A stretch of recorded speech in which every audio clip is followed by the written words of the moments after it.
Um defeito de cor. Capítulo 3. Continuação. A fuga. No meio da tarde, quando algumas pessoas dormiam pelo chão, embaladas pela cachaça ou pelo cansaço, e até mesmo pela abundância de comida, eu estava em uma roda conversando e fumando liamba com a Felicidade, o Belchior e os outros pretos mais ou menos da nossa idade, quando achamos ter ouvido um barulho no lado norte da ilha. Não nos importamos muito, pois podia ser efeito do fumo, mas logo percebemos que outras pessoas também tinham ouvido, e os cães que se espreguiçavam pelo quintal, depois de terem se regalado com os restos de comida, também se levantaram e começaram a latir, correndo na direção do barulho. Logo os empregados se puseram em alerta, alguns tão ou mais bêbados que todos nós juntos, o que era perigoso por estarem armados e apontando na nossa direção, gritando para que permanecêssemos parados, para que não saíssemos da posição em que estávamos sentados, deitados ou agachados, independentemente do que acontecesse. Segurei a mão da Felicidade e ficamos esperando a confirmação do que a maioria já parecia saber, pelo murmurar de vozes, avisando que era rebelião na fazenda Nossa Senhora das Dores. Alguns homens logo se puseram em posição de quem ia se levantar e sair correndo a qualquer momento, e eu também comecei a pensar nessa ideia. Também fugiria, se um grupo grande tomasse a iniciativa. De repente, vimos surgir no meio da mata, na direção do outro engenho, alguns grupos de pretos correndo de cães e de tiros, gritando palavras como liberdade, morte aos brancos e justiça. Eles se desviavam de onde estávamos, evitando os empregados que nos vigiavam. Mas isso nem seria preciso, pois eles estavam mais preocupados em não permitir que fugíssemos do que em tentar recuperar os fujões alheios.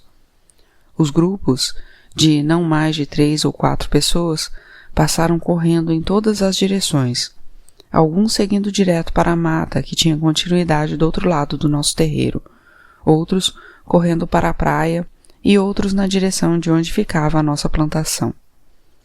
A vigilância, que já tinha feito um cerco ao nosso redor, com o capataz Cipriano dando ordens a seus homens para que não desviassem os olhos do terreiro, não foi capaz de evitar que, de vez em quando, um ou outro se levantasse e saísse correndo e gritando, como se o grito pudesse dar mais força às pernas ou desviar as balas que eram dirigidas a eles, o que funcionou em 3 casos.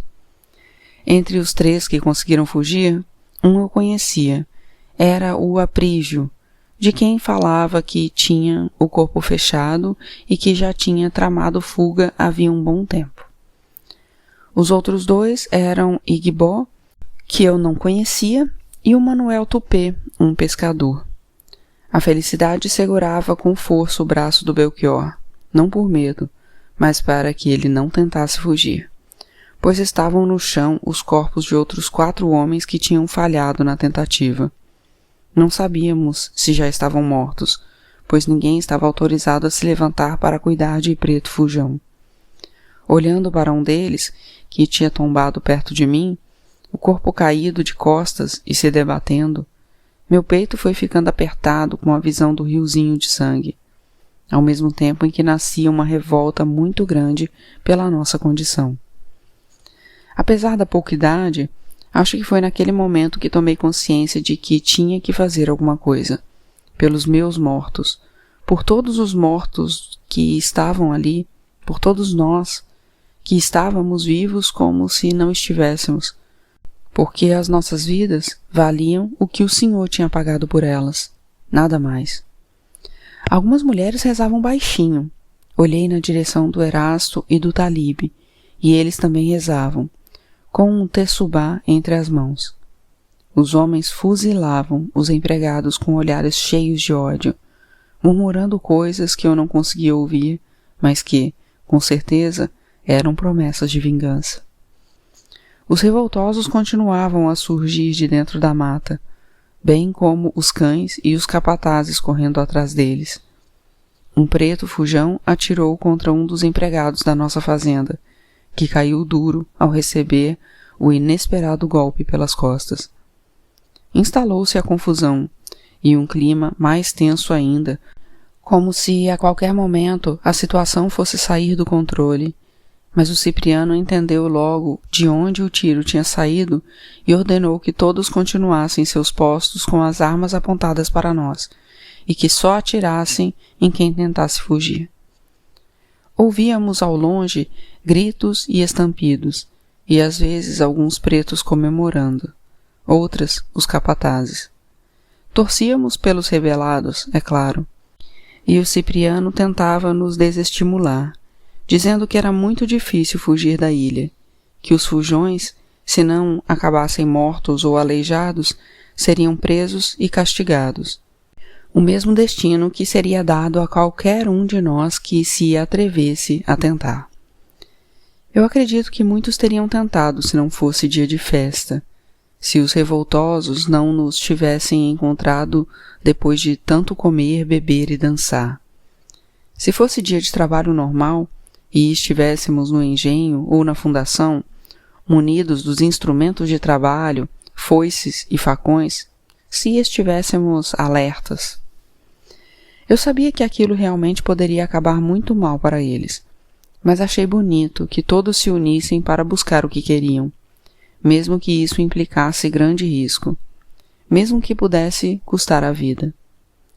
Depois da passagem de mais alguns homens a cavalo, a situação começou a se acalmar, e o Cipriano mandou que um dos homens corresse até a Casa Grande para relatar o acontecido ao Sr. José Carlos e pedir ajuda para cuidar do capataz ferido. Fomos levados imediatamente para a senzala, com ordem de andar em fila, devagar e com os braços sobre a cabeça. Quando entramos, as portas das baias e a porta principal da senzala foram trancadas. Passamos o resto do dia comentando o acontecido até que o sono nos vencesse, e cada um contou casos dos quais tinha participado ou dos quais tinha ouvido falar, de escravos que tinham conseguido fugir sem jamais serem capturados, ou então da desgraça daqueles que não tiveram a mesma sorte. De vez em quando, ouvíamos uma pancada do lado de fora da senzala e uma voz mandando que nos calássemos, senão haveria castigo. Eu queria saber notícias dos 4 homens que tinham levado o tiro, e a Policarpa comentou que eles não tinham a menor chance de sobreviver, e que, se ainda estivessem vivos àquela hora, seria por pouco tempo. Ninguém cuidava de Preto Fujão muito ferido, a não ser que ele pudesse sobreviver para ser castigado e dar o exemplo, o que era o caso dos baleados, que, se não fossem cuidados pelos orixás, não o seriam por mais ninguém. Outros seriam comprados para substituí-los e pronto. Nas condições em que tudo tinha acontecido, a morte seria um aviso para que ninguém mais tentasse fugir. No dia seguinte, chamariam 2 ou 3 pretos para abrir uma cova e jogariam os corpos lá dentro, apenas para que o cheiro não incomodasse, porque se fosse por consideração, deixariam que os urubus tomassem conta, como faziam com as carcaças das baleias. A Rosa Mina disse que tínhamos que rezar para os fugitivos. O Manuel Tupi, o Aprígio e o João Angola, pois eles tinham chances ainda, mesmo que pequenas, de escapar vivos. Provavelmente ficariam na ilha por algum tempo, esperando que a situação se acalmasse um pouco e a vigilância fosse afrouxada nos atracadouros, porque não se sabia de ninguém que tivesse conseguido fugir a nado. Teria que ser muito bom de braço para nadar até outras ilhas, o que não compensava por elas serem menores que a de Itaparica, o que facilitava a busca. Nadar até a capital era mais difícil ainda, por causa da distância e da suspeita que provocaria. Eles então deveriam ficar pelos matos durante algum tempo e depois, aos poucos, tentariam arrumar barcos. A Rosa Mina disse que na capital havia alguns pretos, forros ou fugidos de longe, ou há muito tempo, que tinham meios de esconder os que fugiam em quilombos desconhecidos da polícia.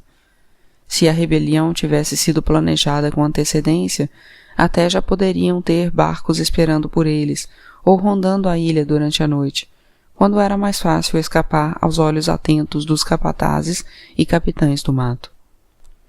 Desde o encontro com Agon-Timé, eu tinha ficado curiosa para saber o que era um quilombo, como funcionava, o que tínhamos de fazer para morar em um.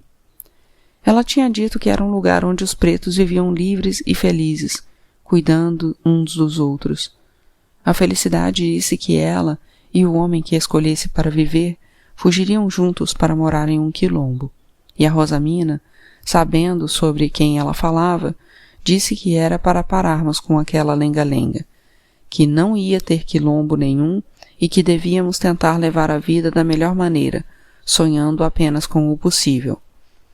Ela acabou com a conversa dizendo que já era tarde, que estava muito cansada e seria melhor tratarmos de dormir, pois o dia seguinte começaria bem cedo e com muito trabalho, com o engenho voltando a funcionar. Na manhã da segunda-feira, as portas da senzala foram abertas mais tarde que de costume, e do lado de fora, além do capataz e seus homens, estavam o Sr. José Carlos, o Padre Notório e 3 das visitas, todos a cavalo e acompanhados de 2 policiais. Estavam armados, e a primeira coisa que o senhor falou foi que os policiais tinham ido até a fazenda para dar a notícia de que quase todos os fujões da Nossa Senhora das Dores já tinham sido capturados durante a noite e responderiam por seus atos. Fez um enorme discurso sobre os pretos não serem de confiança, pois na nossa alma só tinha espaço para a ingratidão e a rebeldia. Nunca estávamos satisfeitos com nada. Disse que ele mesmo sabia de senhores que mantinham seus pretos acorrentados o tempo todo e davam apenas uma refeição por dia e uma muda de roupa por ano.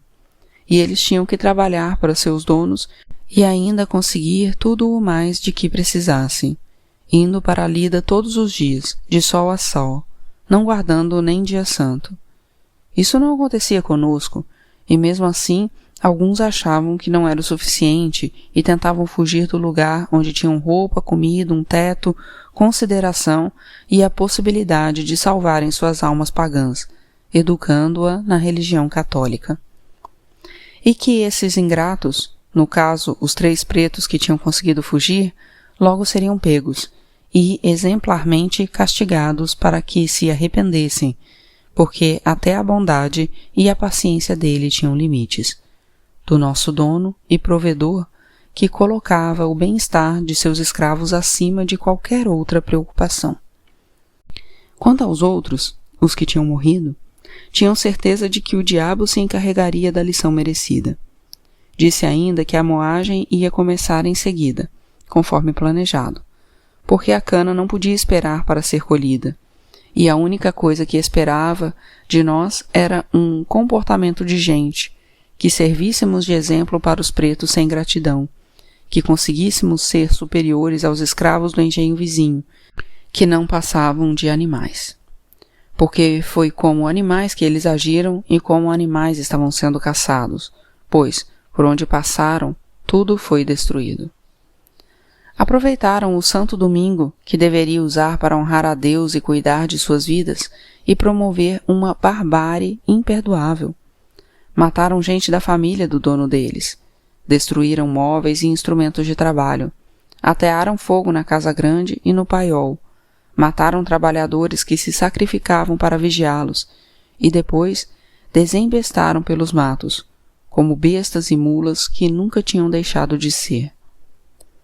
O Sr. José Carlos não se calava, indignado com o acontecido, mas dava para perceber no seu modo de falar, sem encarar nenhum de nós, que sentia muito medo de que fizéssemos o mesmo, de que imitássemos os nossos vizinhos. Ele se esforçava para manter a voz firme e mostrar que era o dono, que mandava e tinha o controle da situação. Fez com que seguíssemos em silêncio até o engenho, inclusive os que cuidavam da pesca e da fundição, desativadas naquele dia. O trabalho do Cipriano e de seus homens seria mais fácil se estivéssemos todos juntos, tanto para nos vigiar como para evitar que ajudássemos algum fugitivo que eventualmente rondasse a fazenda.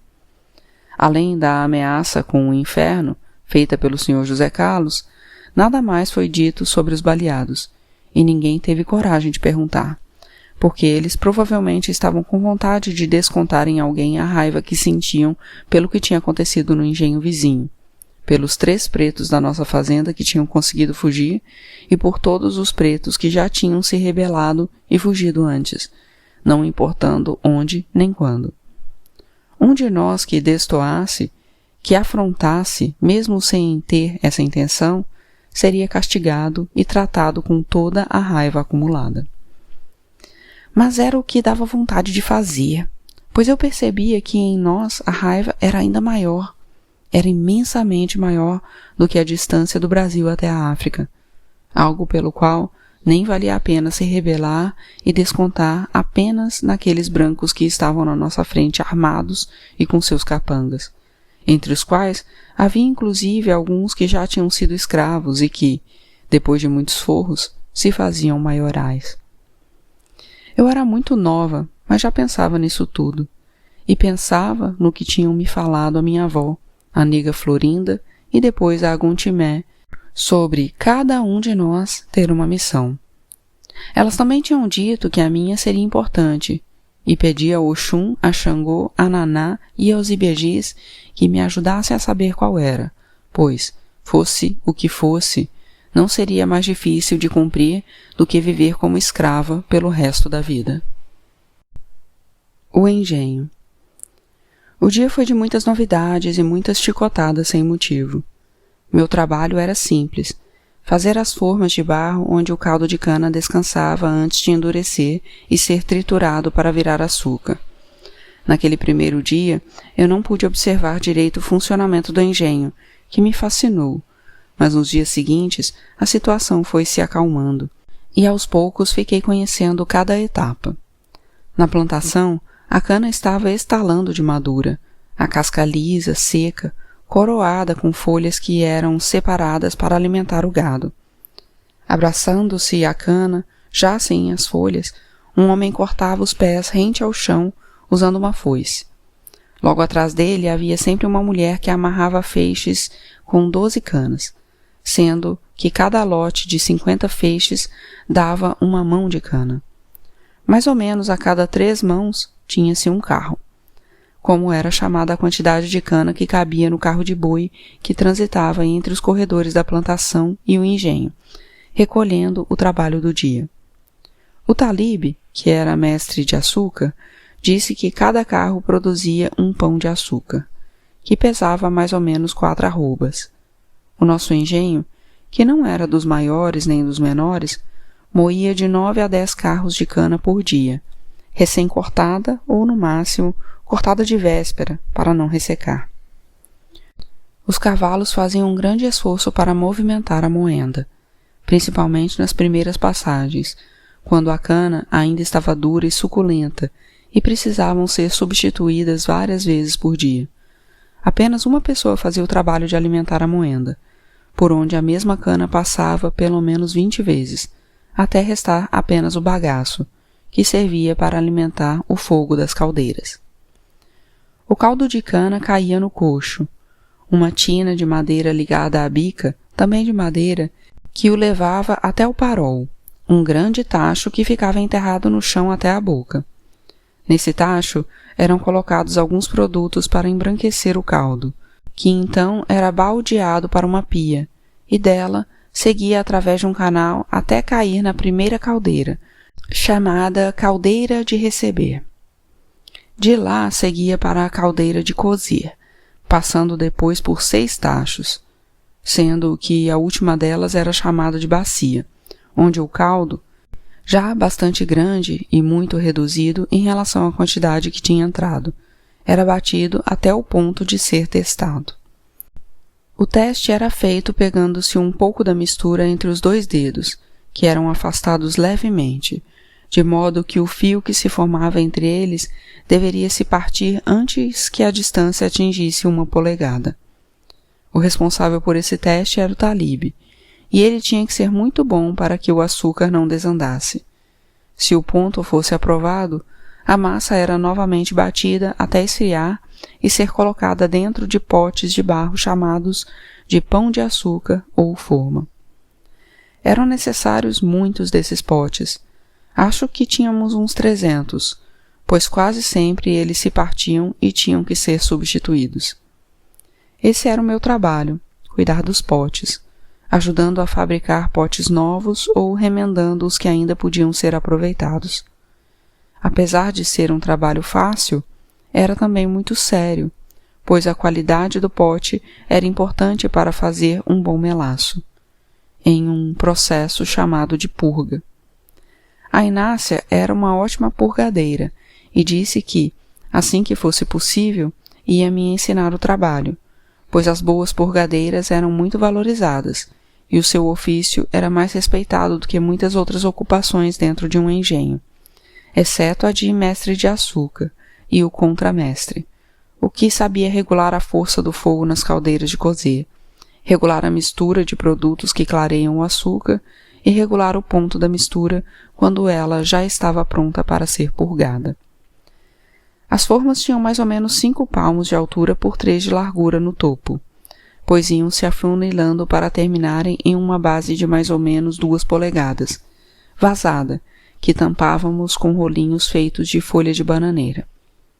Era assim, tampadas e cheias do melaço, que as formas iam para a casa de purga, onde ficavam encaixadas, de pé, em tábuas que tinham vários buracos, com tamanho suficiente para prender as formas mais ou menos na metade da sua altura.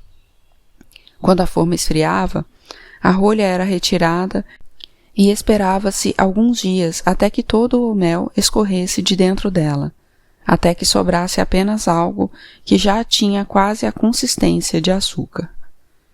A purgadeira, então, tinha o trabalho de revolver e depois socar muito bem esse açúcar dentro da forma, para depois cobrir tudo com uma camada de barro úmido, que servia de filtro para a água limpa que era jogada sobre ele, por mais ou menos 40 dias. A água atravessava o barro e a massa de açúcar, descendo aos poucos, lavando, filtrando e levando embora todas as sujeiras que encontrava pelo caminho. No fim dos 40 dias, quando o que saía pelo fundo do pote já era uma água bem limpa, rala e clara, a massa de açúcar era considerada bem lavada. A forma, então, era deixada ao ar livre até que estivesse novamente seca, quando retiravam a tampa de barro e esmigalhavam o açúcar para espalhá-lo sobre esteiras ao sol, onde ficava até que estivesse bem seco. No final, era socado até virar pó, depois pesado, embalado e levado para a capital para ser vendido. Em 2 turnos, o engenho trabalhava dia e noite para que a cana não passasse do ponto.